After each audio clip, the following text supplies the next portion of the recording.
Alright guys, back on the F350 Super Duty, and had some questions I'm going to answer, and we're going to get into the rust proofing of the inner door panels. So number one question I want to answer, the stack panel tree. Basically, it's a pole that's on a base, and it's got these arms on it, okay? And each, it's like a piece of pipe that's big enough to fit over the pole in the middle. They have little lock screws on them, and you can slide them up and down wherever you need them, okay?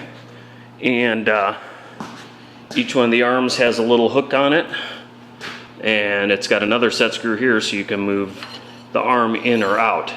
That's basically the gist of it. And that way you can hang your panels and paint both sides if you so desire. So there's the stack panel tree. I'm running out of time on the SD card, so I want to make this short and sweet but direct and to the point. Here's, I'm walking in circles already. Okay, so the fenders are back on the truck. Everything's starting to get into final assembly here. We want to get something down inside these door cavities toward the bottom especially to be able to help prevent future rusting. Okay, now I've taken some 2-inch masking tape and masked up all the drain holes and all of the trim fastener holes for the weather strip. I don't want this stuff dripping out because it's black and I don't want to have to clean it up off all this white stuff. Plus it's pretty aggressive. It will actually etch into there and it's hard to get off. So I'm going to go over the products I'm going to use and tell you how I'm going to use them. Alright,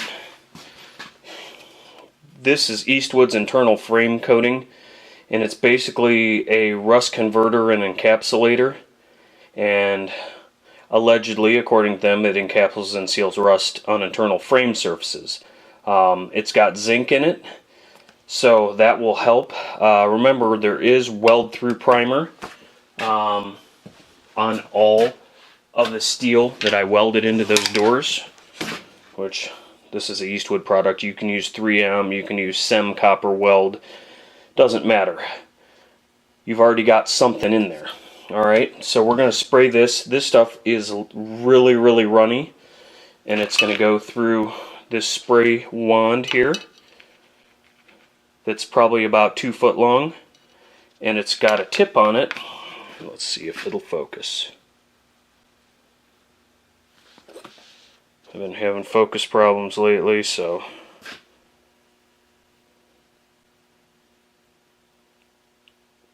you can see the little bitty holes on the side. There's 3 holes on the side and 1 in the center, and it makes like a cone-shaped mist, real fine mist that comes out of it. That's what's going to go in those door bottoms. Now later, after this is dried, probably overnight, because it creeps for a long time, which is why I believe it's a good product. Then we'll go in with their Heavy Duty Anti-Rust product here.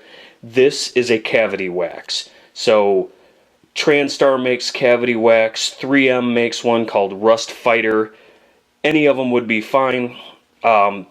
This is just my extra step that I've been doing lately in hopes that it will provide extra protection. I haven't been doing it that way for years. I used to just fill the cavity with the cavity wax, and then later down the line we would oil spray inside door cavities and rocker panels and so on and so forth. Okay, so I'm going to get this set up and we're going to go ahead and spray it in the door cavities. I want to give you guys a look down inside these doors, but I think you can see where my welds are down there. That's where we're going to focus. You've got like a big white splotch there. That's where the bed liner came through the door panel. But you've got, let's see if the camera will do this or not. Below the welds is that weld through primer. Above it, there's really not much anything except for the factory corrosion protection. So the best thing to do is just wipe this down in here, which I've already done the best I can, and we're going to go ahead and spray that coating on there. I don't know where I can actually put you guys. This is as close to the door as I can do it. and I need both hands to be able to do this. I really can't get a shot inside the door. You know, maybe we see if I can't put the camera inside the door. I don't know if that'll work or not. Let's try that. And then I'll do a little section so you guys can see, but I don't want to get that crap all over this camera either. So let's see what happens here.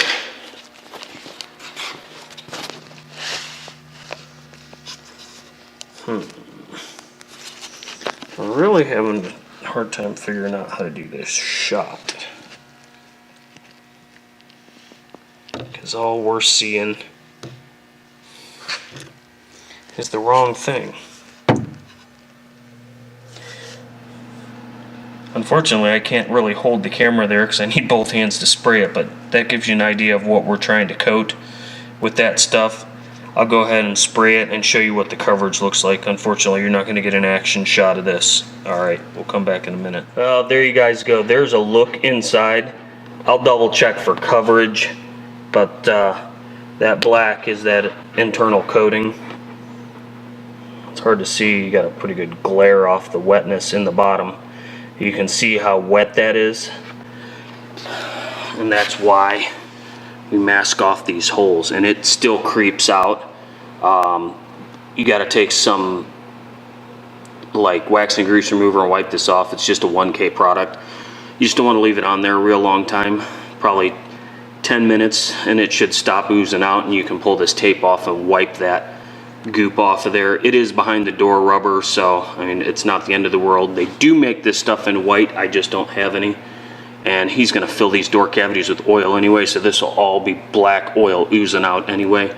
So that better to have protected than to worry about a little black coming out right there. So at any rate, that's that, and then we'll put that cavity wax down in here after this is dried. I'm going to give this probably overnight, and I'll come back in the morning and spray the cavity wax in it.